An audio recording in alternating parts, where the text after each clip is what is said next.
I'm giving out one bet for every single fight at Noche UFC. I owe you guys a giveaway, and I'm going to pin the winner in the comments on this video down below tomorrow. I will comment at you, let you know that you won, and then you can shoot me a DM, hopefully on Instagram. That's the easiest way to get a hold of me. But I went back, UFC Shanghai, we hit 8 bets, we lost 4, but last week at UFC Paris, we only hit 3 to 4 bets on the entire card, which is my worst video and my worst card of this entire year. So I'm going to owe another giveaway for you guys. Once again, make sure you comment on this video. That's all you got to do to be eligible to win, and I will announce it on the following UFC video. So I'm not going to waste much time because I've been extremely busy. The only thing I have had time to do is watch film, lock in, and get ready for this card right here. So without any further ado, we get the rescheduled Ultimate Fighter finale between Daniil Donchenko taking on Rodrigo Sezinando.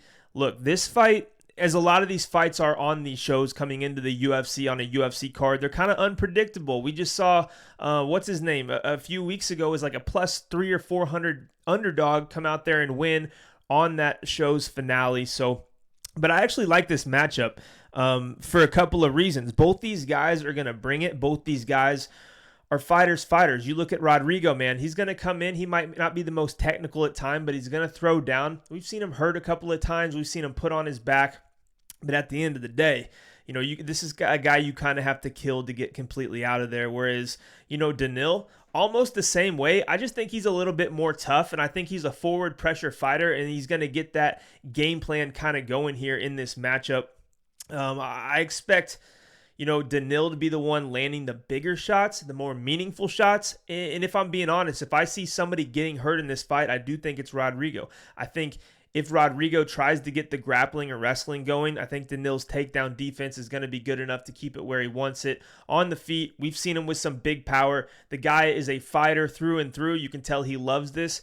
And, I think he's just got a little bit more well-rounded skills, I'd say, at this level, although it could be a very close fight. Again, like I said, these ones are unpredictable, but I'm going to go with the guy that I think is ready to come into the UFC right now, is a little more polished and ready to take on some of these guys at this level. So, as you guys know, the first rule for the first fight on every single card is going to be we have to take a plus money play on the first fight on every single prelim. This is the first fight, unfortunately. So I'm going to go with Daniil to win this thing by knockout, and I believe it is at plus 100 right now. I got to check. Computer's going to... Or no, sorry. I'm not taking Daniil. My shit's lagging. I'm taking this fight to end by knockout. Either guy at plus 100. Because like I said, both guys come in wanting to throw down. Both guys, do have power notoriously. If you look at the records, they've got some finishes. Guys can get submissions as well, but I think they come out here trying to, prove a point, prove they belong, and get a big finish. I think that's exactly what's going to happen. So fight ends by KO plus 100 is the first play on the card. Now, second fight, a familiar name, maybe not face to some of you, but she's only 19 years old. Alice Pereira taking on Montserrat Rendon. And, this is a 19-year-old in Pereira taking on a 36-year-old in Rendon. Rendon, if you watch her UFC tapes, you'll see, like against a couple of her opponents, her striking is not good whatsoever. She just kind of throws these wild windmill type of strikes, tries to get in close. Ultimately, she wants to put you up against the cage. She wants to take you down. That is her game. She's good with the wrestling. She's good with the grappling. Like, if she gets on top of Alice here, I think Alice, could be live to use her jiu-jitsu to get back to her feet. I just don't think it's a super high level caliber of jiu-jitsu for mixed martial arts at the UFC level. So I think the more time she plays on her back, the worse off she's going to be. I think she's just going to have to work back up. We've seen girls get, back to their feet from under Rendon before. So I don't think it's impossible, if she does get taken down. But while this fight is at range, I think Alex's sister, Alice, is going to have a lot of big moments. I actually think, she's going to use that distance to really keep this fight standing, because I don't think Rendon is super explosive with single legs or double legs or anything like that. She's more of a, I got to get to the clinch and then work from there. And I think Alice's movement, athleticism, and striking is going to be able to keep her at range. So I'm going with Alice Pereira on the money line. I don't usually like betting UFC newcomers, but this one feels right. She's damn near 20 years younger than Montserrat. I think that's going to play a factor. Give me Alice Pereira on the money line. A good fight here. Alessandro Costa taking on, I don't know why I can't read this on my screen. Hold on. Let me just get it. The text is super small from what I'm looking at right here. Alden Coria. Look, Alden Coria is the guy who trains with Joshua Van, and if you watch him fight, like, he's got some slick striking. He's got some volume. He's very fast with his hands, and I think he can make this competitive with Alessandro Costa early in the fight. But, this is a guy coming in, making his debut under the bright lights. Like, if I don't mind backing fighters when they're making their debut, like in the Apex, where there's not a massive crowd and a ton of energy in the building. But when you're at Noche UFC in front of all of the fans in San Antonio and, the Mexican fans who are diehards and love this sport, like, that's going to take a lot out of you. We've seen it time and time again, these fighters making their debut sometimes struggle, especially younger fighters. So he's not coming in here making his debut against just some fighter either. Alessandro Costa has proved to be pretty high level. He's got some good striking. We've seen him finish Kevin Borjas with leg kicks. We've seen him take guys down and use his ground and pound and his control time. He's got good jiu-jitsu, so he's a very, very well-rounded fighter. It's a tough debut for Coria, if I'm being honest. But Costa's shown he can get hurt. We saw him finish against Amir Albazi. He's actually been, let's see, he's been knocked out before on the regional scene too, although, it's very, very early on in his career. I just don't think Alessandro Costa is immune from getting clipped in this fight against such a good striker in Coria, if I'm being honest. So I don't really like Costa at these odds, nearly minus 400. Does he deserve to be the favorite? Absolutely, but minus 400 in a fight in a division that, guys are usually pretty talented. Sometimes these fights play out a little bit closer. What I do think is going to happen is that Costa can chop him down with the leg kicks, land a big shot on the feet, even take him to the ground and work from there looking for a finish. And maybe Coria has an adrenaline dump, starts to gas out, and, the moment kind of gets to him and we see a finish for Costa. Or Coria clips him when Costa, is caught off guard a little bit and maybe is a little surprised with how good Coria's striking is. So I'm taking this fight to end by finish, and right now it's minus 150. I think somebody's going out in this fight. I don't really care which one it is as long as it happens. Minus 150, fight ends by finish is the play. Now we're getting a fight that a lot of people are looking forward to because it's kind of a meme fight. You're getting Cedriques Dumas, had the ankle monitor on all summer long, had to have a fight canceled because of it. And Zach Reese, who has been slammed on his head and knocked out by Cody Brundage. He got ground and pounded by Azamat Bekoev. The guy he looks like a fighter, 6'5", long. He's built very athletically. Looks like he's probably got a ton of power, and he does. But he also gets clipped a lot, and he gets hurt. Cedriques Dumas hasn't been like some devastating power puncher in the UFC. He throws a good high kick. He's got a decent, 1-2. We've seen him wrestle like Cody Brundage. He spent a lot of time in top control, no idea how. So I think he's got a chance to come out here if he's locked in and beat Zachary Reese, because Zachary Reese I just don't think is that good.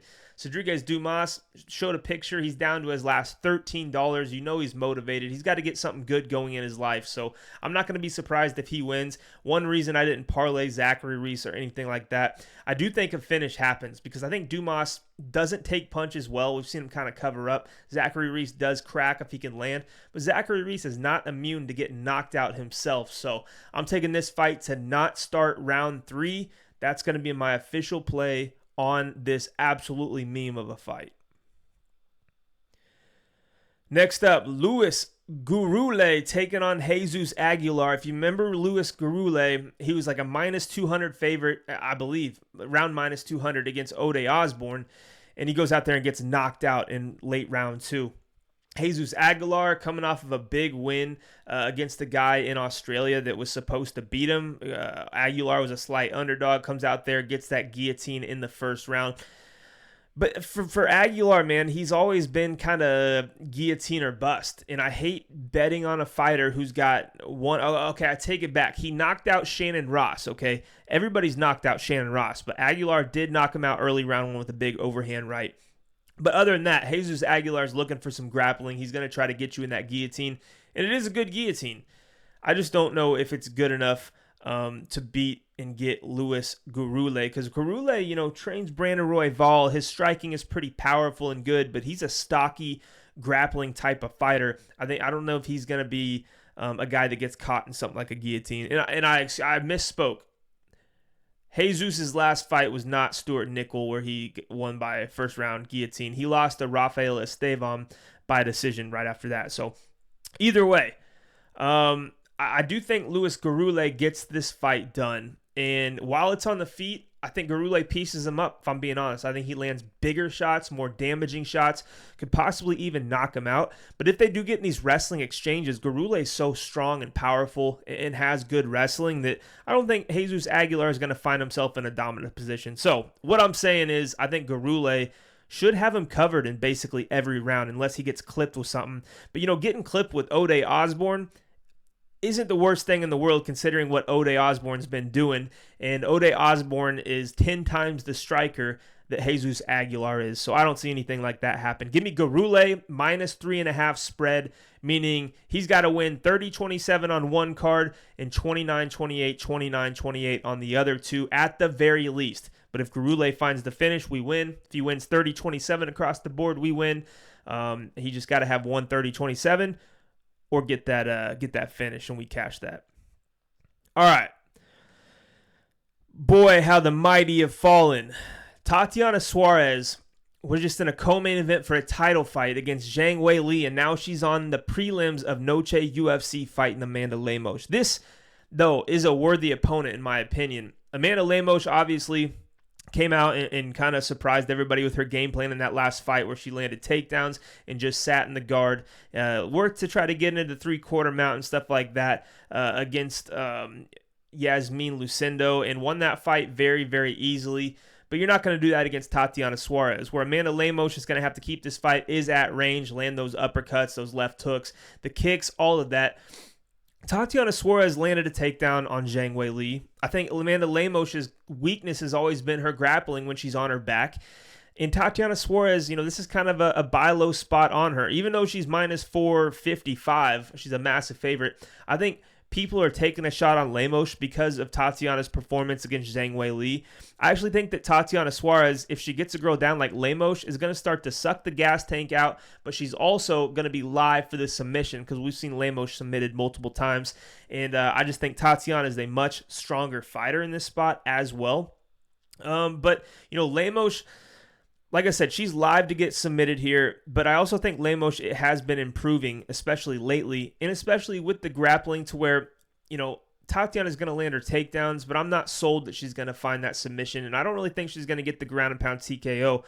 And, the decision prop was plus 180 for Tatiana Suarez. I feel like that's an auto bet for me for a wrestler like this. Not even so much a jiu-jitsu player, but a wrestler like Tatiana Suarez, who's been to decisions before. When it gets higher level, she does struggle to find those finishes. I'm going to take her by decision here, plus 180. Her submission prop was down to plus 130, plus 140. Not interested in that whatsoever. So, yeah, Lemos could find the kill shot or land some damage, but I think she's going to spend a lot of time on her back in this spot. So, give me Tatiana by decision, plus 180. Claudio Puelles taking on Joaquim Neto BJJ Silva. And, you think a guy with BJJ as his nickname, or Neto BJJ as his nickname, would come out here and use that grappling a lot more than he does. But this guy likes fights on the feet where he can kind of get into these wild exchanges and he's got big power. And I actually think Claudio Puelles at this point in both of these guys' career has the better jiu-jitsu for MMA. He's got to get his wrestling going for it to come live here. But, we've seen Claudio land takedowns before on guys like Faraz Ziam, quite a bit of takedowns as well. And, Joaquim Silva is starting to slow down, in my honest opinion. We've seen him controlled a little bit before. And Claudio Puelles is going to be the bigger guy in this spot as well. I don't think Claudio's a D1 national champ wrestler or that caliber, of wrestler by any means. But I do think, his length, his trips, if he gets the fight in the clinch, his knees, all of that stuff, and his strength, I think he can drag him down to the ground. And once he does, I think his control is going to be good enough to get Joaquim on his back where he wants him. And I think it's going to be hard for Joaquim Silva to get back to his feet. And the more he tries, I think the more tired he's going to get. But there's always that chance that Silva can find that big finish as well, because he does have tons of power in the hands. So I'm going to take this fight to end by finish, and it's only minus 115. I was expecting it to be like minus 160, minus 175. So seeing that minus 115 was a treat for me. I'm going to take it. That's going to be the play for the fight. Wait till you guys see the next meme fight I'm about to talk about here, though, because we're getting Dusko Todorovic versus Jose Medina. Look, Jose Medina doesn't have that much skill to his name in the sport of mixed martial arts, but the guy has heart, okay? They put him in there against Atiba Gautier, one of the scariest punchers in the UFC right now. And the guy was eating shots and even, got knocked out and popped up and asked the ref, like, why'd you stop that fight? I'm completely fine. Like, this guy is a tough guy. He's a tough fighter. And he made it very interesting against Zachary Reese, because Zachary Reese was kicking him to the body and, had him badly hurt. And he would just smile, wave him on. And I think Zach kind of gassed himself out a little bit. We saw Medina land some takedowns in that fight later on. And he was the one starting to come on strong. Like, I think his cardio, he's just kind of got that weird cardio where he's too tough for his own good. No matter what, he's just going to march forward, and that's going to be it. Whereas, Dusko Todorovic, I think, can struggle with the cardio at times. Maybe he hurts Medina and goes for the finish, goes for the kill early and gasses out. But, Dusko isn't a world beater by any means. Like, this is way, way different than Atiba Gautier. You look at Zachary Reese. He beat Dusko Todorovic by decision. Mansour Abdul Malik just obliterated him in round one. Christian Leroy Duncan, although there was an injury in that one. Dusko's beaten the Jordan Wrights, Maki Patello. I mean, those are his last 2 wins. And it's been 2 wins in 5 years, basically. I don't think Medina finishes Dusko early or anything, because he doesn't have, like I said, the greatest skills, the biggest power, but he does have heart, and he will wear you down. My official play on this fight, the line for the spread on this one was not a 3.5 spread. It was plus 5.5 for Medina, which means, he can lose 30-27. He just can't lose any more. I mean, he can have 30-27 loss on the judges' scorecards, and if he loses 29-28, 29-28 on the other 2, it wins. And, honestly, I think he wins at least a round. Maybe he wins 2 rounds on judges' scorecards. Maybe he pulls off the upset altogether. But I think that 3rd round is going to be a Jose Medina round just by pure will and Dusko being gassed out. That's what I'm banking on. And yes, Atiba Gautier knocked out Medina, but, Dusko Todorovic, yes, he's got some good striking, but he's not got, what's his name? Gautier by any means, at any stretch of the imagination. So that's what I'm going with, boys. Let's pray it hits. It is sitting there at minus 105, so we're getting some good odds on that one there. All right. Diego Ferreira taking on Alexander Hernandez, and I'll be completely honest with you. I was a little shocked to see the odds on this fight. Alex Hernandez plus 100 as the slight underdog, basically even money. After Alex went out there and knocked out Chase Hooper round 1, I was expecting a little bit more here, maybe a minus 150 Hernandez. Diego Ferreira closing in if he hasn't hit 40 years old already. Yes, Diego's looked good recently, took a hell of a beating to Rombeski, and then came back and eventually got the win in that fight, which was super impressive and super fun to watch. But again, Alexander Hernandez has always been super athletic, super explosive, and he can wrestle, he can strike. He's probably got way faster hands at this point than Diego. He just can't get caught late in the fight. And I think he's going to win the first 2 rounds for sure here. Use his wrestling if he has to. Just use his boxing. I think it's just going to win him a lot of minutes while the fight's on the feet, even here against Diego Ferreira. And honestly, for Alexander Hernandez, I think he's starting to turn the corner a little bit. He went through a tough stretch in his career, but at the end of the day, this guy is still, just around a little bit over 30 years old. So he's 32 or so. He's not, an old fighter, but he's got tons and tons of UFC level experience. He's on a 3-fight winning streak, and now you're getting a guy who's 40 years old. Like, this just seems like an automatic click on a guy like Hernandez at plus money. So that's going to be my play here. Give me Hernandez at plus 100 on the money line. Next up, Quang Bang Lee taking on Santiago Luna. And talking about guys who are very young, Santiago Luna, I believe, is 21 years old. He's got a good skill set, though. And Quang Lee, bad showing in his last fight. He went out there, he lost to Chris Gutierrez, but I will give him props. Against Gutierrez, he went out there and won a round where I don't think a lot of people were expecting him to have much success in that fight whatsoever. And he didn't look bad at times. He's a guy who now has a little bit of UFC experience going up against the guy who's only 6-0 and is, green, I would say. He's got good striking. It looks pretty slick, but, a guy like Quang Lee, he loses to Gutierrez. He gets finished by Long Zhao in that third round, but he went out there and he got the submission over Gaston Bolaños. I kind of like seeing that. He threw a little wrinkle in his game to where you think he's going to stand on the feet and land some big shots. But if he does get takedowns, he's not just a control guy. He does have submissions in his back pocket. The kid he's fighting, Luna, like I said, he has good striking, but he's also shown a pretty decent ground game as well. It's just, the guys he's submitting are guys who probably aren't making it to the UFC. They're 1-0, 1-0, 2-0. He did submit Magomed Baiduev. I can never say his last name. Baiduev. I tried the other day when I'm watching tape. Submitted him in round 3, but Magomed was pretty tired in that spot. And I just don't know how the jiu-jitsu of Santiago Luna is going to translate to the UFC. Maybe it does, maybe it doesn't. Obviously the striking is going to be good here too. It's a tough fight to call for multiple reasons. So yeah, boys, I'm just going to stick with this fight to end by finish. Let me look at the odds real quick.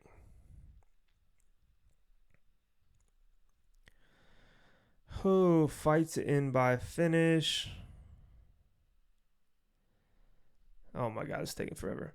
Minus 140. So, Quang Bang Lee, he's been knocked out. He's got a submission. He's shown he's got big power in the hands. Santiago Luna has finished basically all of his fights by either submission or knockout. Minus 140 seems like a decent price. That's what we're going to go with in this spot. All right, next fight up, we are getting the ghost of Kelvin Gastelum taking on Dustin Stoltzfus. And this is so hard, man. I wanted to take Dustin Stoltzfus on the money line so bad here for a couple of reasons. Kelvin Gastelum, I think, is starting to slow down a little bit. I don't think he's the same guy that he once was. He can't figure out which weight class he wants to go to. He tries to go to 170. He misses weight. He goes to 185. He's the smaller fighter. He doesn't have that, fast twitch, speed in his hands or big power like he used to, where he could kind of get away with that at 185 pounds. And now he's just smaller than these guys. He's gets bullied by Sean Brady and submitted. He beats D-Rod, but D-Rod wasn't looking good in that spot whatsoever. He just, Kelvin Gastelum loses pretty bad to Joe Pyfer. Now he's getting a Dustin Stoltzfus, who, yes, if the fight stays standing, Kelvin Gastelum should be able to just box his way to an easy decision here. But Dustin Stoltzfus has shown to get some wrestling going against some good fighters, and, he can do a little bit with it. He submitted Punahele Soriano after cracking him with a big right hand, so he's got a little power too. But you also look at him landing a couple of takedowns on Nursultan Ruzabayev, who is 6'5" and massive for the division. If he can take him down, I think he's going to have a chance to take Kelvin Gastelum down at some point in this fight. And I think he's going to be a little bit stronger and bigger than Kelvin Gastelum, to where he might find some control time. He might look for submissions. Maybe he can get it. Kelvin Gastelum has been submitted before. But, Dustin Stoltzfus on the feet. He knocked out Marc-Andre Barrio. Like I mentioned, he hurt Punahele Soriano super bad before locking in that sub. The only guys he's losing to, Abus Magomedov, who landed just a nasty front kick to the face right out of the gate. I can almost assure you Kelvin Gastelum's not landing front kicks to the face in this fight. He loses to Bruno Ferreira, where I think he was on his way to winning that fight. I think, he landed some takedowns. He was looking all right. Bruno Ferreira looks like he was about to gas and lands the spinning elbow right at the end of the round. And then, maybe he gets knocked out in round 2 or 3. I'm not saying he was going to win the fight against Bruno, but I think his odds were getting better as that fight went longer. And then, like I said, he loses a war against Nursultan Ruzabayev, 3 rounds, lands a couple of takedowns, earned his stripes in that fight. I think he's going to have a little success in this fight. I really do. I'm taking the spread on him. Plus 3.5. Just got to win one round on the judges' scorecards. But plus 205, I might sprinkle that as well on the money line because I'll have to wait and see what Kelvin looks like on the scales. If he looks out of shape, for sure, going to take a stab on that Dustin Stoltzfus line. But I think it's worth a shot here, boys. I really do. All right, Jared Gordon taking on Rafa Garcia. And Rafa Garcia is a guy that, I haven't really been too high on, especially lately in the UFC. It's not that he's an old man or anything. It's just, his game is just, guys are figuring it out. He's a good boxer. He might mix in a takedown attempt or two. But, the guy beat Vince Pichel by decision. Vince Pichel had a lot of moments in that fight. And Vince Pichel was on his retirement fight at 41, 42 years old, whatever he was. Maybe even 43. I can't remember exactly. Before that, gets, ground and pound TKO'd by Grant Dawson. Grant Dawson's not finishing that many people. Decision Clay Guida. Decision Mahashate. Loses to Drakkar close.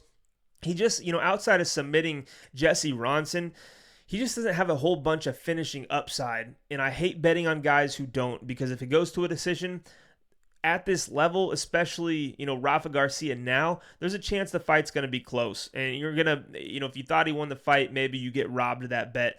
But, Jared Gordon, Jared's not really been leaving anything to the judges' scorecards as far as after he gets robbed by Paddy Pimblett, some people call it a robbery, whatever. After the Nasrat Haqparast fight, he went out there and knocked out Thiago Moises bad. And I think that was a fight he needed, if I'm being honest. But before that, his win before that was Mark Madsen, where he knocked him out in round 1. He's got some sneaky power, dude. And his 2 losses, look at it. Paddy Pimblett probably should have been a dub. Nasrat Haqparast split decision loss. I thought Jared Gordon won that fight. If he would have won those 2, that's a 4-fight win streak with a no contest in there against Bobby Green. Sorry, 5-fight win streak with a no contest in there against Bobby Green. So Jared Gordon, I think, is still very willing and able to mix it up. Very, very good volume. Mixes in wrestling of his own. But, normally Jared Gordon is just going to outdog you. And I think if he starts landing damage on Rafa Garcia, Garcia might start to fade, even though he's got notoriously decent cardio. He just hasn't looked as good in the last few, whereas I think Jared Gordon, like I said, is still going to bring it. So I'm going to take Jared Gordon to win this fight by knockout or decision right at minus 220. And the odds aren't great, but there's not many great odds on this entire fight in general, unless you're on the Rafa Garcia side. Then, God be with you. Best of luck. But Jared Gordon, decision or knockout. That's really how I see this fight going. All right. Co-main event, Robbie Font taking on David Martinez. I've been torn on this fight because, yes, Rob Font, I think the narrative is going to be that Rob Font is beating these prospects. You look at his last fight against Gene Matsumoto, and he looked very, very good. Had the weather a little bit of a storm, and once Gene starts slowing down, Rob Font really came on. He doesn't have a ton of power in the hands anymore. He's got the accuracy, which he can get finishes off of. But he's got the cardio and he's got the durability, but even maybe his best weapon has been his veteran experience. Like, if you can't go out there and finish him, which nobody's really shown to be able to do on the feet, he's going to weather the storm until you're tired, and he's going to take over the fight. We saw it definitely against Matsumoto, but what's his name that he beat? But he actually knocked out, and it was pretty nasty. Adrian Yanez. He went in there against Adrian Yanez as an underdog. People expected Yanez was this new flashy boxer with big power, and Rob Font went out there and just beat the brakes off of him from the get-go, too, which was very impressive. I mean, I look at Rob Font's losses: Davison Figueiredo, Corey Sandhagen, Chito Vera, Jose Aldo. What do all of those guys have in common? Well, Davison was one of the best champions at flyweight before Pantoja. Corey Sandhagen's about to fight for a title here in a couple of weeks. Chito Vera fought for a title against Sean O'Malley, and Jose Aldo is one of the greatest fighters to ever grace this octagon, but this planet. So those are his recent losses that have come in the last 5 years. Everybody else he's beating: Cody Garbrandt, easy win for him by decision. Marlon Moraes, knockout round 1. Ricky Simone, decision win. Like I said, Adrian Yanez, round 1 knockout, beats Kyler Phillips, beats Gene Matsumoto, and now he's getting David Martinez. So he beats prospects for sure that aren't ready for him. I think it could be another case of it right here, if I'm being honest. I think David Martinez is a very, very good fighter, but he hasn't really been tested a whole lot. He went on the Contender Series against, Xavier Franklin, I believe was his name. In the fight, just wasn't super impressive to me. Like, yes, he landed some good shots, clearly won the fight, but, I thought he slowed down a little in that spot. I don't think Xavier Franklin has been striking for more than 2.5 years. And I think Xavier Franklin's whole game is to get you down. And when he couldn't, he didn't really have anything left to do. Beats Simon Oliveira round 1 KO. Simon Oliveira is 18-5 and just never will have a UFC career and was not UFC level to begin with. Now you're getting Rob Font, okay? You're getting a guy who has been in there with everybody, champions, you name it. Rob Font has been in there. He's fought close with a lot of guys. You can't finish him. And, I think that's going to be a problem for David Martinez. So I got to stick with the veteran until one of these prospects can beat him. I've yet to see it, so I'm not going to go against it. Give me Rob Font, and I'm going to take him on the money line at -130 for this co-main event. All right, Gene Silva and Diego Lopes is our main event, and this one I'm pumped for because these guys seem to have bad blood.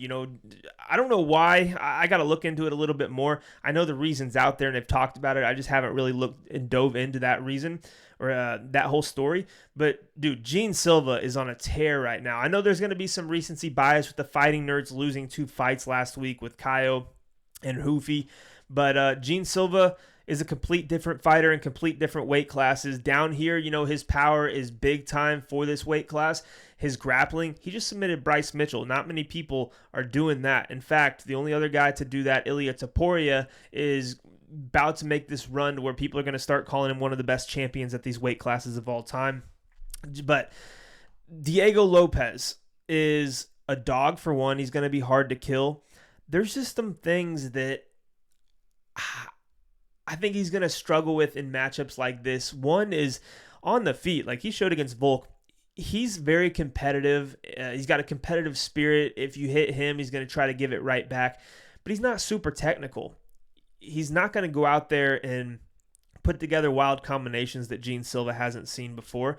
The guys that Diego Lopes are beating, I look at when he knocks out Sadiq Youssef. Sadiq Youssef is on the downhill climb drastically. I don't think he has much of a chin anymore. And Diego's in the clinch, landing uppercuts. So be it. Brian Ortega, he basically knocks out in round 1. And Brian, wakes up somehow right after that. And so the ref didn't have to stop it. Brian Ortega has not looked good in a long, long time. He beats Dan Ige by decision, where Dan Ige came on in that 3rd round and had him on the ground, landing ground and pound. It wasn't looking good in the cardio department for Diego. Dan Ige took that fight on 2.5 hours notice. So knocks out Pat Sabatini. If Pat Sabatini can't get takedowns, he's usually getting knocked out. Submits Gavin Tucker, not a UFC level fighter. Loses to Mavzar Evloev in a fun one, but now you're getting Gene Silva. Are you going to take him down and submit him? I highly doubt it. Are you going to stand and bang with him for 5 rounds? You might for the first couple, but I think Diego might start to slow down, whereas I don't think Gene Silva will whatsoever. Let's look at Gene Silva's, record for a second. This guy submits Bryce Mitchell after dominating the fight, knocks out Melsik Bagdasarian, a phenomenal kickboxer, beats Drew Dober by doctor stoppage because he just absolutely beat the brakes off of him, was eating big shots in that fight too and just wouldn't give up. And he knocks out Charles Jourdain. Not many people are doing that. Weston Wilson, whatever. Beats Kevin Vallejos by decision on the Contender Series. Like, this guy is putting it together. Tons of momentum, super emotional guy to where you can tell he's put everything in his life into this sport and into becoming a main event fighter, a guy who wants to go on a challenge for belts. I think Diego is a great top 10 addition to this division, but I don't think he's at the level of fighting for belts and being a champion right now. I think Gene Silva might be, and that's why I'm leaning with him for this fight. Does he finish Diego? I don't really know. I don't really want to bet on it. I'm just taking Gene Silva as a parlay piece. And from now on this show, every time I take a parlay piece, I'm going to give you something to play it with. We're going Jared Gordon and Gene Silva. Parlay, 2-leg, -102. I think that one's hitting. That's going to be the final play of Noche UFC because that was the main event. again, I appreciate all you guys watching this show every single week. It means a ton to me. I love this shit. You guys know that. I love that you guys tune in and give me your time to watch this show. And, as everybody else, we're all just needing a break from life every single Saturday to watch the UFC. Forget about everything else going on. Today everybody's seen the news about Charlie Kirk and getting shot. And I just want to say, regardless of what your political views are, your religious views, any beliefs, anything like that, you guys are all welcome here on this channel, or to reach out and DM. I could give a shit less about what you believe in. We're all human beings at the end of the day. And, if we're going to be divided and everything, this country is going to be an absolute shit show. So, like I said, anybody's welcome here. I could care less about your views, about your beliefs, about your religion. We're all just fans. All love MMA, and we share one common interest in that, and that's good enough for me. We'll see you guys next week, boys. Actually, we won't. There's no UFC next week. We'll try to put out some kind of contender series video. Maybe not on here, but tune in on TikTok, Instagram, and YouTube Shorts. We'll put out some videos there. Once again, appreciate all of you guys. Shout out to sponsor of the show, BetUS, a book you can use in 49 of the 50 states. I'm going to have it linked down below. If you all want all of my premium bets, the ones I put out after the weigh-ins and absolutely finalized, locked in, winnable.com/HOF picks. Use code Noche for new users. You get a 7-day free trial. Let's lock in, boys. Appreciate you once again. Hit subscribe, drop a comment, drop a like. We'll see you guys in the next video.